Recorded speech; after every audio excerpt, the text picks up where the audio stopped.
کہ فواد چودھری صاحب نے جو بات کی اس کے اوپر اعتراض ہو سکتا ہے. اور کل جو میں ایک ٹی وی پروگرام میں دیکھ رہا تھا کہ سابق نیوٹرل اور غیر جانبدار صحافی اور موجودہ کابینہ کے رکن فہد حسین صاحب وہاں پہ فرما رہے تھے کہ معاشرے کی ریڈ لائن فواد چودھری نے کراس کر لی ہے. کیا جس رات کو 25 مئی کو 4000 چھاپے مارے تھے لوگوں کے گھروں میں، اس دن معاشرے کی ریڈ لائن کراس نہیں ہوئی تھی؟ جس دن موزز رانا ثناء اللہ صاحب نے دھمکیاں دی تھی اس دن ریڈ لائن کراس نہیں ہوئی تھی؟ علامہ اقبال کی بہو کا گھر کا گیٹ توڑ کے پولیس اندر گھسی تھی، اس دن فہد حسین صاحب کی ریڈ لائن کراس نہیں ہوئی تھی؟ تو آج ریڈ لائن نظر آ گئی ہے. مسئلہ یہ ہے کہ چاہے جاوید لطیف صاحب کے خلاف بغاوت کا مقدمہ ہو یا عظمہ بخاری صاحبہ کے خلاف ہو یا پھر فواد چودھری صاحب کے خلاف ہو، یہ سراسر غلط ہے اور سراسر زیادتی. ایسا نہیں ہونا چاہیے. جہاں تک ڈالر کا تعلق ہے جی، ڈالر کے حوالے سے مریم نواز صاحبہ نے اکتوبر میں پچھلے برس ٹویٹ کی تھی کہ جو اسحاق ڈار صاحب ہیں وہ ڈالر اسپیشلسٹ ہیں، ہی نوز ہز بزنس، اور انہوں نے اپنا لوہا بھی منوایا اور وہ ڈالر کو 200 سے نیچے لے کے آئیں گے. کیا وہ کر سکے؟ وہ اسی طرح شہباز شریف صاحب نے بھی اس سے ملتی جلتی ٹویٹ کی تھی. پر یہ دعوے یہ لوگ کرتے رہے. قوم نے تو نہیں کہا تھا کہ اسحاق ڈار صاحب جو ہے ڈالر 200 سے نیچے لے کے آئیں گے، انہوں نے قوم کو بتایا تھا. پر ایشو یہ ہے کہ کل جو ان کی میٹنگ ہوئی نا، یہ بڑا سمجھنا ضروری ہے. پی ڈی ایم کی قیادت کی کل میٹنگ ہوئی اور اس میں ڈسکس کیا ہوا کہ جو صوبائی بات ہے ان کو کس طرح ڈیلے کیا جائے، اور 2 دنوں میں پاکستان کے اوپر 4000 ارب کا ایکسٹرا قرضہ چڑھ گیا ڈالر کی وجہ سے. تو یہ وہ پرائورٹیز ہیں جس کی وجہ سے آج ملکی معیشت کی یہ حالت ہے. ان کی یہ غریدہ بڑی امپورٹنٹ بات کر رہے ہیں قاسمی صاحب، غریدہ بڑی امپورٹنٹ بات ہے کہ پرائورٹیز کچھ اور ہیں. پرائورٹیز یہ ہیں کہ الیکشن ڈیلے کروانے ہیں، پرائورٹیز یہ ہے فواد چودھری کو اندر کرنا ہے، اور ڈار صاحب کے پرفارمنس کے حوالے سے، اور یہ تو کسی سے ڈھکی چھپی بات نہیں ہے کہ ہی is related to Nawaz Sharif صاحب. اور مفتاح اسماعیل صاحب یہ کہتے ہیں کہ میرے خلاف پروگرام کرواتے رہے ہیں. ڈار صاحب کو اس کے بعد وزیر خزانہ بنایا گیا بٹ ہی ہیز فیلڈ. کیا اسحاق ڈار صاحب کو استعفیٰ نہیں دینا چاہیے؟ بڑا لوڈڈ کوسچن ہے آپ کا منصور خان صاحب، اور میں جو الیکشن کا معاملہ ہے اس پر بھی آؤں گی، لیکن پہلے ڈار صاحب کی پرفارمنس کے حوالے سے بات کر لوں. نہیں، میں نہیں سمجھتی کہ اسحاق ڈار صاحب کو استعفیٰ دینا چاہیے. وہ بڑے کمپیٹنٹ بندے ہیں اور وہ کام کر سکتے ہیں. اس وقت معاملہ یہ ہے کہ پچھلے کم از کم 3.5 پونے 4 سال میں، اور انکلوڈنگ مفتاح اسماعیل کا جو دور تھا، اصل جو خرابی ڈالر کی پیدا ہونی شروع ہوئی 3.5-4 سال میں تو جو ہوئی سو ہوئی، لیکن پچھلے 8-9 مہینوں میں ڈالر دھڑا دھڑ افغانستان سے باہر گیا ہے.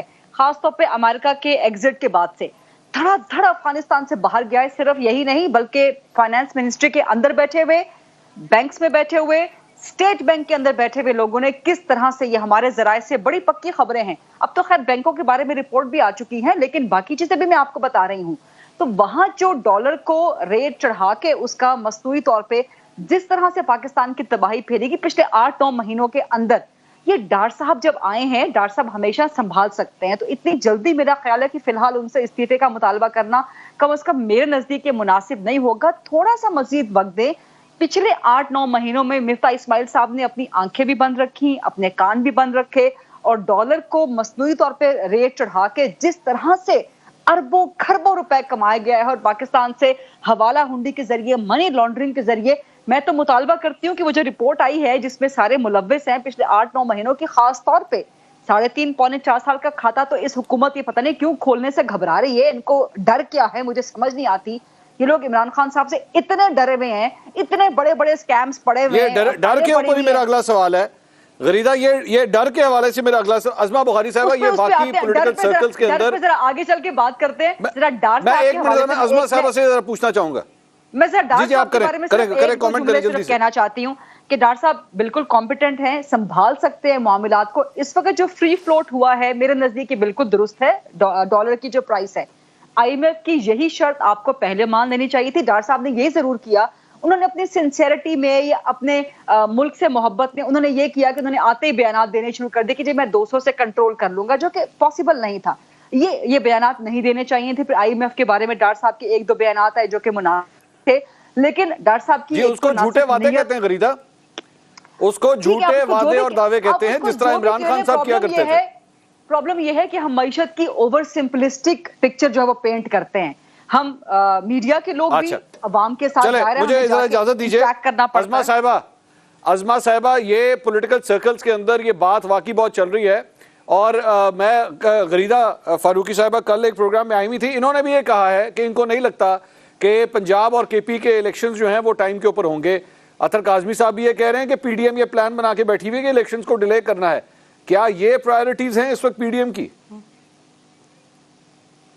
دیکھیں پہلے تو اطہر کاظمی صاحب کی اطلاع کے لیے عرض ہے، ہر اطلاع اطہر کاظمی صاحب کی درست نہیں ہو سکتی، چونکہ ظاہر ہے یہ انسان ہے، جن تو ہے نہیں نا کہ ہر جگہ موجود بھی ہوں گے، ان کے پاس جو ہے وہ فرسٹ ہینڈ انفارمیشن بھی ہوگی. اب تھانہ کوثار کی پولیس کو روکا جائے گا تو پھر پرچہ جو ہے وہ تھانہ کوثار میں ہوتا ہے قانون کے مطابق اطہر کاظمی صاحب. اور دوسری بات یہ کہ ڈالر کی قیمت چلے، عمران خان صاحب کو جو ہے پہلے بیگم صاحبہ بتایا کرتی تھی، ہو سکتا ہے ان کو اب شاید خود پتہ چل جاتا ہو، اپنے دور حکومت میں وہ تو بتاتے تھے نا، ان کو بیگم صاحبہ بتاتی تھی کہ ڈالر جو ہے اس کی قیمت بڑھ گئی ہے، اس وقت تو ان کو پتہ ہی نہیں چلتا تھا، اب ان کو پتہ چلنا شروع ہو گیا، چلے بڑی اچھی بات ہے.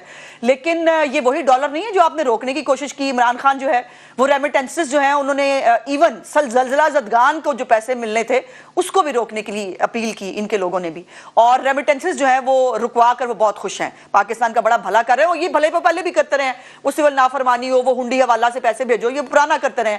وہ اپنے ہر ایک جو مقصد ہے اس کا وہ جو ہے نقصان وہ پاکستان اس کو اٹھانا پڑتا ہے. جہاں تک اس الیکشنز کی بات ہے تو پی ڈی ایم کی جو ہے وہ خبر اطہر کاظمی صاحب کے پاس جائے گی، یہ بہت بڑا لطیفہ ہے. سو یہ اطہر کاظمی صاحب کو جس نے بھی بتایا بہت غلط بتایا. یہ جو ہے یہ قطعی طور پر ان کی بات درست نہیں ہے، اور ہم نے کیا بات کرنی ہے، ہم نے کیسے بات کرنی ہے، اس کی اجازت نہ ہم اطہر کاظمی صاحب سے لیں گے نہ ہم عمران خان صاحب سے لیں گے. اور ابھی تک الیکشنز کے حوالے سے میری کم از کم اطلاع میں ایسی کوئی بات نہیں ہے کہ اس کو ڈیلے کیا جا رہا ہے یا کیا جائے گا یا کچھ ہوگا. لیکن کچھ قانونی مسائل موجود ہیں. اب عمران خان ہے وزیر اعظم پاکستان، خود سی سی آئی جو ہے جس کے اندر تمام صوبوں کی نمائندگی ہوتی ہے، اس میں وزیر اعظم ہوتے ہوئے خود سگنیچر کر کے نوٹیفائی کروا کے گئے ہیں کہ اگلا الیکشن جو ہے وہ نئی مردم شماری اور نئی حلقہ بندیوں پہ ہوگا. اب مجھے بتا دیجئے ایک صوبے کے اندر لوکل باڈیز نہیں لڑا، ایک بڑی پولیٹیکل پارٹی نے وہاں کی کہ جی ہم نئی جو ہے مردم شماری کے بعد الیکشن لڑیں گے. تو پنجاب جو ہے وہ کے پی صوبہ ہے، سندھ اور بلوچستان صوبہ نہیں ہے، ہم ایک فیڈریشن ہے نا، اور ہمیں سب صوبوں کو ساتھ لے کے چلنا ہے. اب عمران خان صاحب جو خود فیصلہ کر کے گئے ہوئے ہیں اس سے کیسے مکرنا ہے، اس سے کیسے جان چھڑانی ہے، اس کا علاج بھی وہی بتا دیں. لیکن ابھی تک الیکشن کے حوالے سے اس کو ڈیلے کرنے کے حوالے سے میرے پاس کوئی اطلاع نہیں ہے. آپ کے گورنر نے آج انٹرویو میں بھی اس چیز کا ذکر کیا جی، ادھر خیبر پختونخوا کے. انہوں نے یہ کہا ہے کہ پی ڈی ایم کی میٹنگ میں فیصلہ ہو گیا ہے، انہوں نے یہ کہا ہے کہ پی ڈی ایم کی میٹنگ میں فیصلہ ہو گیا ہے. کاظمی صاحب نہ کریں. میں آپ کو بتا دیتا ہوں، آپ کے جو مجھے نہیں لگتا، میں نے دیکھا ہے، میں نے بھی وہ بیان دیکھا ہے، انہوں نے کہا مجھے نہیں لگتا. میں آپ کو بتا دیتا ہوں نا، آپ کے جو وزیر ہیں نا فہد حسین صاحب، وہ جس ادارے سے آئے تھے نا غیر جانبداری کرتے ہوئے، اس ادارے میں یہ خبر چھپی ہوئی ہے، اس کے اخبار میں، وہ پڑھ لیں ذرا.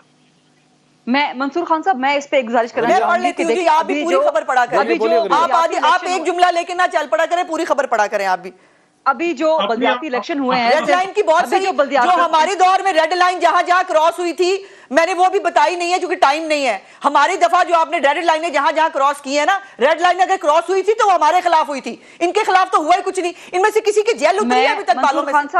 ان میں سے کسی کو پتا چلا کہ 24 گھنٹے حوالات میں گزارتے کیسے ہیں؟ آپ کو پتا ہے موت کی چکی میں کیسے رہتے ہیں اطہر کاظمی صاحب؟ کسی کو پتا ہے پی ٹی آئی کے بندے کو؟ شاہد خاقان عباسی سے پوچھے، یہ آپ رانا ثناء اللہ سے پوچھے، جو جون جولائی کی گرمی میں جس کو چوتیاں جو ہے جس کی چینی پھینکی جاتی تھی جس کے حوالات کے اندر، ان سے پوچھے ریڈ لائن کراس کرنا کسے کہتے ہیں؟ آپ کو پتہ ہی نہیں ہے ریڈ لائن کیا ہوتی ہے. عظمہ صاحبہ، مجھے اپنے بھائی ارشد شریف کا بڑی اچھی طرح یاد ہے جو اس دور میں ہوا، جو عمران ریاض خان کے ساتھ ہوا، جو جمیل فاروقی کے ساتھ ہوا. کس نے بھیجا اس کو باہر؟ بالکل، کس نے بھیجا اس کو باہر؟ کیوں بھیجا اس کو باہر؟ اور جو اس کے پرندے ہیں جو اس کے ساتھ تھے وہ کیوں شامل نہیں ہوتے؟ ان کو کون چھپا رہا ہے؟ اپنے بھائی